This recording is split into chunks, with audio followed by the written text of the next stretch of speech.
Hello, welcome to Venge. So this is part 2 of the devlog series. You guys really seem to like Act 0, so I'm going to keep doing them. I'm going to do this one I'm going to do Act 1 in a few parts because Act 1 is so long. So we're just going to cover like the explore part, so everything from the intro to the Pinter. And I'm going to go pretty detailed. This might be a really long video, hopefully you guys don't mind. But we're just going to get right into it.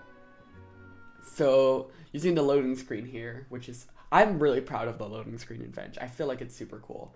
So we got like this path system here. We've got your story begins. We've got you have mail, getting permission, and then going to the studio and stuff. And so I had come up with this idea from Glitch where I wanted it to be like a spinning wheel with all the different like acts on it. But then I just made it more detailed. So you can see like the ending we chose for each scene, and it's kind of cool. So here we have Act 1 right there. So let's go into Act 1. And as I mentioned in the last video, this loading screen, this first 3 seconds here are completely fake. And then this is all real afterwards, and it's just because of a bug. But here we go. This old cutscene, oh my gosh. It's so lame. In Act 1 2.0, the one that I've been working on, the intro cutscene is crazy. It's so cool. I've already showed you on one of my trailers down on this channel, but it's wild. I love it so much. But fell out of this tunnel. Now we're in the studio. So the tunnel has always been a part of the game, even since Glitch. Like in Glitch, you like fell through the tunnel and then there was like a human shaped cutout on the very top of the ceiling. And it's pretty much stayed like that since the beginning of Glitch. And I really like how it starts. So like you get pulled down from the tunnel and then now you're drowsy and waking up and ba-doom, you were there. This room, I'm like really proud of it. So I made this room right here. It was the first room I made for Venge, the new game, when I was making it. And it had originally just been a basic room, and then I like destroyed it and stuff. Put all these vines. I believe... Oh, actually, that's not the case. This ceiling thing here used to be just a chair texture, and then I think I changed it at some point. But anyway, let's see. So the gate's gonna fall, and this gate is actually randomly placed throughout the hall. So from like here to here, it'll randomly spawn, and it's very effective. Ooh. Chair didn't like that. It's very effective at what it does. It scares pretty much everyone the first time. So we slide the membership card. The chair is just having fun. And so then this part right here is supposed to teach the player like how to crouch. And oh, okay. So originally, there's like these sticky notes right here that like teach you how to move, and there's like one on the door that like teaches you how to interact with doors. That is because I made Act 1 before I made Act 0.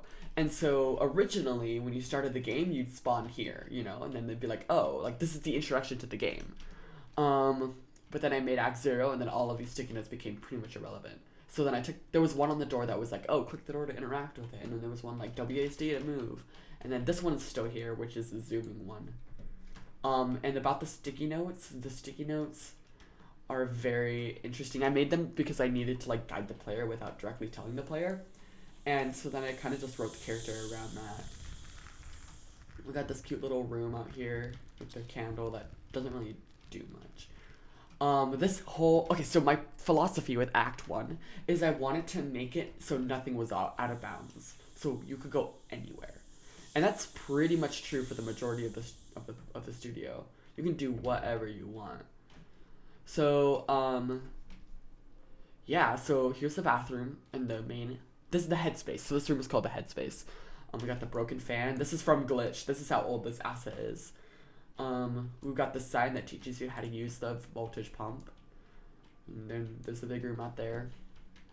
So there's all these random letters all over the place. And this is actually because I had... Before the Halloween update, I had put out these letters that spell October 13th or something all throughout the building, right? And I updated it, and I was being very sneaky. I was like, oh guys, there's a very tiny update, you know, ooh. And I was hoping people would play through the game and find them and then piece them together. No one did. No. I don't even think anyone played the game, so I'm like, oh, that's great. The power, although, ooh. Oh, right. In 2.0, I can select a different item like that and I'll hold it, but yeah. So then you have to restore the power.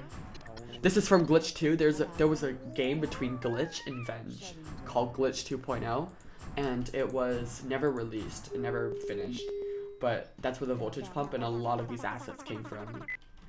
Cool. It's kind of cool. Over here we got like the bathrooms. Nothing too crazy. Got the urinal with the rat. So okay, I want to clarify something. The person who wrote these stickies is not the same person who wrote the normal stickies, and that's my fault for making it not clear, because in 2.0 these stickies are blue to make it like very clear, like these are not the normal stickies, but if that made it confusing. Oh, that was weird. Alright, so then the doors open and we can go through. And then we have this. So there's one on this side and one over there. And this will just spawn on whatever side of the room you go through. It pretty much just says go to the theater with the big red curtains. And this is like, I added this like a few days before release because people were getting confused. So, which room should we go in first? Let's do this side. So it's the film screening room. And the reason these door things are here is because when this door is closed, it like makes it so I can unload that area faster. And yeah, but I've done a lot more optimizing, and so I'm a lot better at it. And we got this chair jump scare, which I didn't even intend for the chair to go perfectly right back into position. It's just kind of a funny accident that happened because I forgot to turn on friction for this chair. And I kind of liked it, so I kept it. This room is pretty much pointless, as with a lot of the rooms in Act 1. Although, that is kind of like the point of it. Like, it's this big, massive place, and a lot of people expect, like, jump scares and stuff to happen, and literally just nothing happens. And that's, like, one of the things that, like, I'm really proud of. I play with your expectations a lot. And so we got, like, the poorly modeled projector up there. And then we got this. So, most players don't notice, but this thing is animated, right? And this, the community has named the chairman. He has a real name according to like the lore and stuff, and to me he has a real name, but I have never revealed the name yet. So the community just calls him chairman because he sits in the chair in this room, and this is the first time he ever appeared in the game. So I had added him because I had gotten way long ago, 2 years ago, I had gotten in a fight with a friend. And they were like, you know what, Ethan? Venge sucks. It's so boring. No one's gonna like it. It's horrible. It's so predictable. They said it's predictable. So then I was like, oh yeah? Watch this. And then I completely went crazy mode and added a bunch of random things that'll happen. Added like lights falling and power going out randomly. Like there's a 10% chance this room won't have any lighting in it. You know, just random stuff like that. And then I had the idea for this guy. So I don't want to explain much about him, but because, you know, it's not supposed to be a character that everyone notices, but this character is like a fan favorite for people who know of him. So if we walk up to him, he'll just like fly away. Pretty spooky. And then the chair's just like sitting there. We can sit in it and it won't really do anything. But so after you have exited the room with a voltage power, the headspace, he becomes active. And so basically what that means is this, I coded in an AI called the stalking AI. And this AI, he's walking around the building as we speak. And his goal is to get as close as me as possible without me noticing and then scare me, right? And so many people have like noticed it and stuff, but not a lot have. And that was my goal. I didn't want it to be very prominent that like he was out there. I wanted it to be very subtle, and I didn't want anyone to notice. And he's in Act 0, actually, a few times, but definitely more in Act 1. And it's kind of like a pattern. Like, he's becoming more and more and more aggressive. Anyways, hold on. Okay, so, anyway, like I was saying, so I'm actually going to show you guys how you can, like, direct him towards you, but I'm going to do that a little bit later. So, this giant room right here was very... I didn't realize how big it was until it was in the game, but I kind of liked it. So this is called the main space of the room, of the building, and you can see another one of those R. This is the R in October. But, so we've got the foam screening as we just went into. And then we got the D wing, which is not labeled, which I will eventually. Oh, these are apparently the marketing offices, I forgot. Management offices, and then the creation and public wing, which is over there. And then we have the AES room. Oh. And so, hold on. Okay, so we have all of these different rooms, right? And like this foam screening room, they're very unloaded and stuff. But if we just head down this way, this is the first room. So like this is the main room, and then this is the first room that I built actually. So this hallway is just a bunch of offices, right? And they're all very ordinary offices. There's nothing special about them. Some of their doors are open, some of their doors are closed. It's pretty much it. I guess the only thing special is like these offices have windows right here, and you can look out and see this room, right? The room with the chairman. But then if you walk around, not run into every wall, if you walk around, then you can, it's just a wall right there. There's no windows. It's kind of spooky, kind of a cool little thing. But this whole block is empty. It's just completely empty. There's nothing remarkable except for that. And yeah, and then we have, I like watching people go through this area because this part scares them always, which is as it should. So we've got Lucy being all quirky. We got all these banners and stuff. And we got the bathrooms. Okay, and then the caves. So I'm actually going to go this way. So the caves were a part of Glitch very early on, right? And I had not realized how big and confusing they were. But they're massive and big and confusing. And so I put these sticky notes to help people not get lost, because beta testers would get lost in here for hours. Like, I'm not even joking. Oh, did you hear that? Spooky. And so then we've got like exit signs all the way, and rocks. And each of these rocks is their own object. It's very not optimized, but if we just speed run through here, it's kind of a cool little cave. Exit is that way. And so I know there's a way you can get out of here this way, which is not, it's a very secretive way, and most people don't go this way. But there are a few playthroughs that I've seen where people have. And it's pretty tricky to get up there. You have to like parkour and stuff, like climb up these steep hills. But you get up here, and it's like, ooh, that was spooky. Do we go up? Yeah, we do. If I can get up there, there we go. Here we go. So, oh look, dang, this is one of those rare things. This spring only has like a 5% chance of appearing. We got pretty lucky. So there's some sticky notes here that like explain more about who the sticky note person is. And we got the cubicles and stuff. So this one's gonna go off, right? Ah, dang, that's like a 1% chance that one doesn't go off. But anyway, so this room isn't too interesting. There's a bunch of doorways up here, and there is this door, which I'm gonna reveal the secret. This room right here and this room right here are completely pre-rendered. They don't exist, and I can prove that to you. If I fly up here, watch this, ready? See? There's no room back here. It's very hard to see it, but it's all fake. See? Here, I'll fly out of the map and show you. There is no room back here. Actually, it does look like it, but like, I promise you there's no room here. I used a lot of trickery for this one. But, oh, there's another random thing that can happen. This light will fall off. But, oh, it's the shadow from the vine. It scared me. It's kind of cool. So this room and this room are completely fake. There's some pre-rendered stuff that's completely hard to tell. Anyway, so if you go this way, there's the theater, which is down there, and then we have the AES room. So this room is probably the most important room in Act 1, and like no one goes in there, which is my fault because I didn't like make it obvious that you could go in there. But this sign explains a lot of the lore of the stuff, and I'm gonna make it more obvious, but whatever. So we got like these spooky, like, what's it called? These spooky server towers that are flashing randomly. So, chairman, right? I said I was gonna teach you how to get him in, and I'm going to do that. I can't promise that we will spot him, but I have a feeling we will. So one of the ways you can do is if you go into a tight little space, he will get closer to you.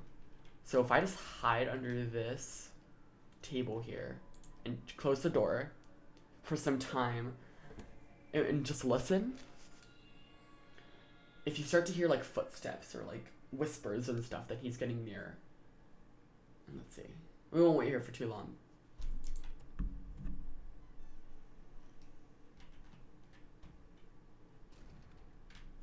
See around here.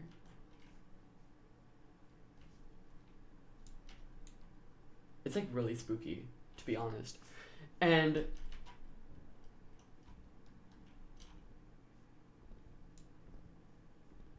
I don't see him. Anyway, you could do this for hours, and it's really fun and scary. It's terrifying. And yeah, I don't think he's here. I don't know. It's very hard to spot him. He will hide behind stuff. But anyways, so then this whole area, there's this kind of cool little thing here, and then we get to the theater gates, and yeah, there's nothing too much to say. There's this gate puzzle thing, which I don't really like this puzzle, but yeah. Anyway, we'll push this on. And I'm trying to think.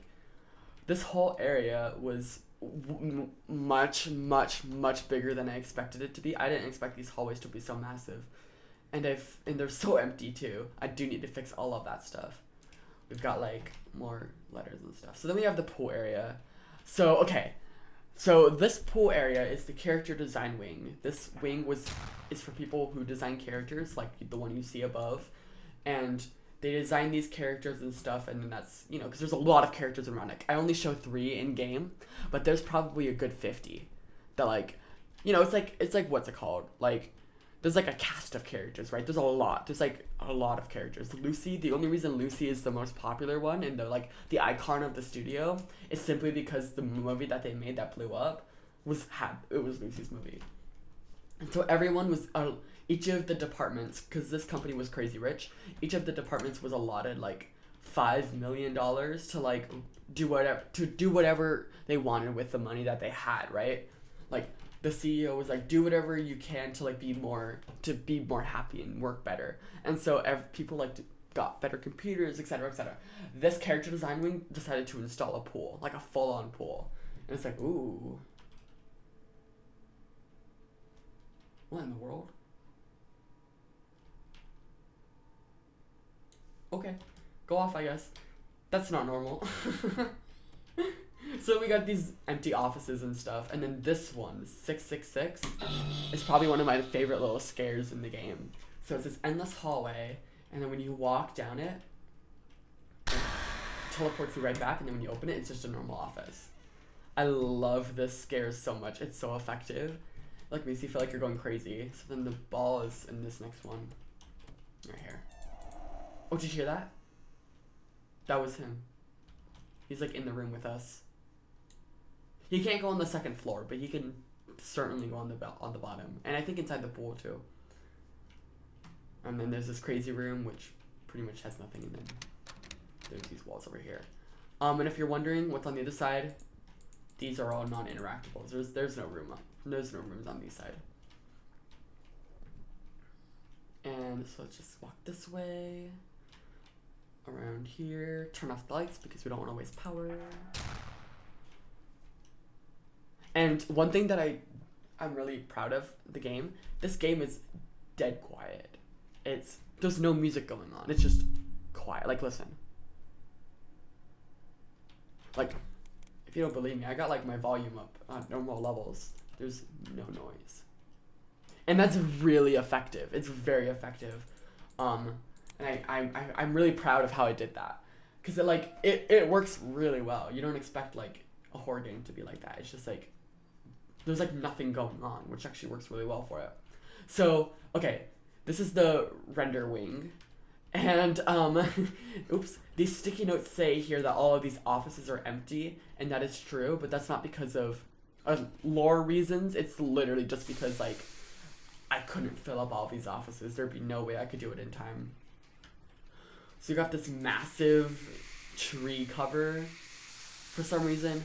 And then there's the elevator. I'm just gonna fly up here because I don't have that much time. And all of these doors are very like spooky, right? They're very strange and weirdly sized, and that is 100% on purpose. I did not do that on accident. Like that door, 100% on purpose, not at all me messing up. This wall right here intersecting through the door frame, 100% on purpose. Okay, the Renderfarm room. So this room holds the fourth ball right there, and you can't actually jump over it. And this whole area, I liked the look of the render farms, and that's pretty much it. So I had built this area, nothing happens in it. And then my beta testers were like freaking out in this area, being like, oh my gosh, like this is so scary. And I'd be like, oh yeah, it is. So then I like purposely hype it up.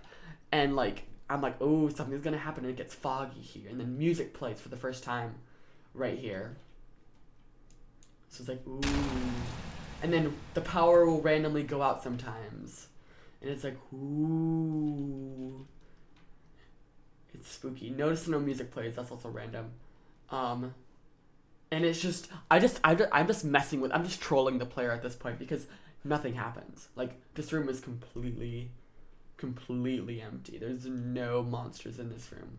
And it's very effective at what it does. People are terrified. And then they leave. Here, I'll just teleport a little bit. Then they leave, like, walking up this ramp after they got that ball, being like, okay, the jump scare's coming. It's coming. Like, it's coming. Like, you know, it's gonna be here. Like, I'm gonna walk through this door and it's gonna scare me. No, it's just a room. And I feel like that's like a really, I don't know, it works really well for Venge because like it's not a jump scare heavy game, and I'm really proud of that. It uses a lot more than just jump scares to scare you. Anyway, long story short, I got the ball. I don't actually need this fourth ball because this one will be enough. And boop. So then the theater. So this is the, okay, so the theater is like the main area where everything takes place. So in terms of like lore, I can reveal a little bit. So this theater was built to like, Rotnik does not just do animation. They also do live action, stop motion, etc., etc. They put on shows on this theater, like plays. And so they built this is the public wing. So behind this like curtain thing is the entrance door to like go, so like if you were a guest, you'd come in here and then you buy your tickets and stuff, and then you go and watch the show. And so that's the whole lore thing behind that. And we got like cool little ticket booths with massive chairs, oh my gosh. And then we got the hall of like scares, if I'm honest. This hall freaks people out, and literally, again, nothing happens in it, which I kind of like.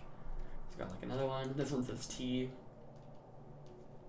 And then you can hear the music building up and building up. And originally, when you open this door, this went directly into the theater. So I'll show you when we get into the theater itself. But this whole thing is very new. It was added very recently in terms of release. It wasn't always like this. So then there's like a little bit of lore stuff over there. And then you walk into the theater. And I love how you do this. So you go boom. And then the fog gets extended, and then the sting plays, and then it's like this dramatic shot, which I think looks pretty cool. And then we are introduced to the Red Source. So the Red Source is one of the few characters who can actually like come into the real world, because most of Venge does not take place in the real world. Anyway, like I was saying, so this entrance was never here. This entrance was originally right here. So you come through this door right here, and you'd walk through here, and you would see the theater, and then there'd be a cave right through here. And I believe, if I'm correct, the cave should still be there. Look at that, see? Here's the cave. It's still here. And so you'd walk through this cave, and then it would take you to the Pinter. But it wasn't as dramatic as making them go backstage.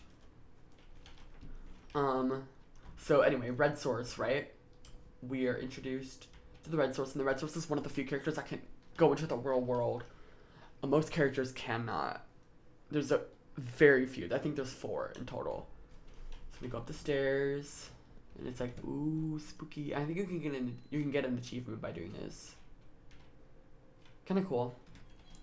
Got a big spooky window. And then we got the curtains. So you go back here, And again, this is another thing that I didn't realize how absolutely big this was. But this lighting is so good though. How did I even do it? Let me go fly up here. Oh, it's literally just a few spotlights. Cool. Oh! Dang, I unloaded the ground. Iconic. Anyway, so then we go down here. And we're going through the theater. And so all of this was brand new. You originally didn't have any of this. And then we got these massive things, and then we got the caves. These caves are pretty cool, so I'll show you something cool. So we got like this entrance, right? If we keep walking, eventually, like around right here, we go up this crack, and then we go back down, and you'll notice this whole theater is gone, and you can't actually like go back. There's a wall here. And the way that Venge does this is while you're walking through this cave, the game moves you and the cave. It like you get moved to a whole different part of the map. And it does that because I wanted to unload that whole massive theater. Like if you don't believe me, look. There's like no theater here. There's a bunch of these messages, but there's no theater here. Oh, I keep doing that. Here we go. So we're walking through, it's getting pretty spooky. Down it goes. And then we got the arrows. So this hallway, I am so happy with how this hallway turned out. It could be a little bit better, but like the way you're like twisting and stuff, it was so hard to model this. But I feel like it's very effective. And then we got the Pinter right here. Kind of cool, kind of iconic. And it's kind of funny, this drawing is strobing randomly, right? For most people, they see it for a glance and then it disappears for like a good few seconds. I don't know why that happens, but it kind of works. But we've got a cool little spooky thing. And we go through here. And the Pinter was, the singing voice was done by Legend Dragon. And then the talking voice was done by me. So we walk through here. And then right here. And it goes boom. And we lose our flashlight. And so, this is the Pinter room. This room went through so many changes. I struggled with it for so long. You can see there she is. The Pinter in all of her glory. So, there's all this fog. Originally, this room was like a chase scene almost. So, there was like, you could see her figure fully. And it was strobing, and it was like, there was crazy lightning effects going on, and there was a portal behind her. It was crazy. And then I kind of toned it down. But that original version still exists in the game. It's just very hidden away. So we've got like these cages to prevent you from seeing her face, but I think you kind of can. Look at that. There she goes. But I guess we'll go say hi to her.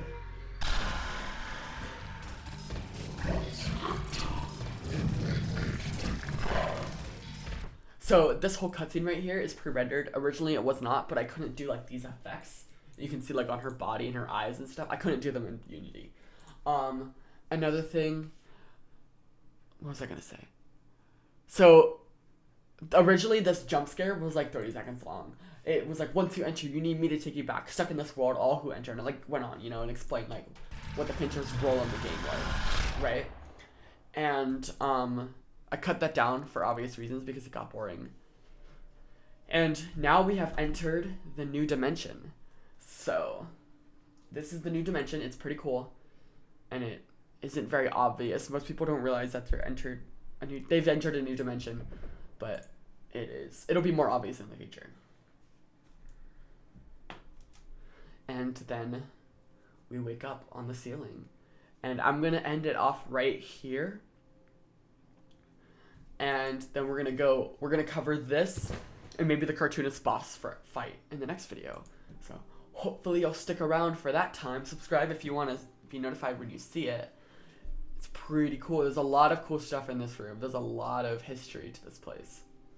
So yeah, I'm gonna go make sure I did not miss anything, and then I'll be right back. I can't exactly think of anything else to cover, so this is Act 1, the explore part. So if you liked it, definitely let me know, and if you want me to keep going, definitely let me know. I'll keep going if you guys want me to. This is pretty fun, going through all this stuff and explaining like my thought process and stuff. Let me know if you have any questions in the comments or stuff you want me to cover. Like if I missed something in Act 1 that you want me to like talk about, I could totally go through and like show you guys. All up to you. thank you for watching. Thank you for liking. Subscribe to the channel if you really like it. I'm gonna read off my Patreons real quick again. Let me open it up. I've got a new Patreon. I think his name is Sam. Yeah, his name is Sam. So here are all of my wonderful Patreons. So we've got Sam Martello, Debug, Item Cult Collector, Cult Leader, I'm Snickernoodles, The Proclamation, Cole Janlin, Aya 23K, Hello, I'm Under the Water, Faint Turnip, Type Vader's Lab, Mormon Music, and Midimations. Thank you guys all so much for your support. You're amazing. You guys are all amazing. Oh my gosh, I'm still in shock of how much you guys like this game. And if you want to see more, let me know. The explore part isn't very interesting, but the bosses and stuff, there's a lot of stories I could tell with that. So much. So if you guys like this, I'm glad. If you didn't, I'm glad. I guess, I don't know. Okay, bye.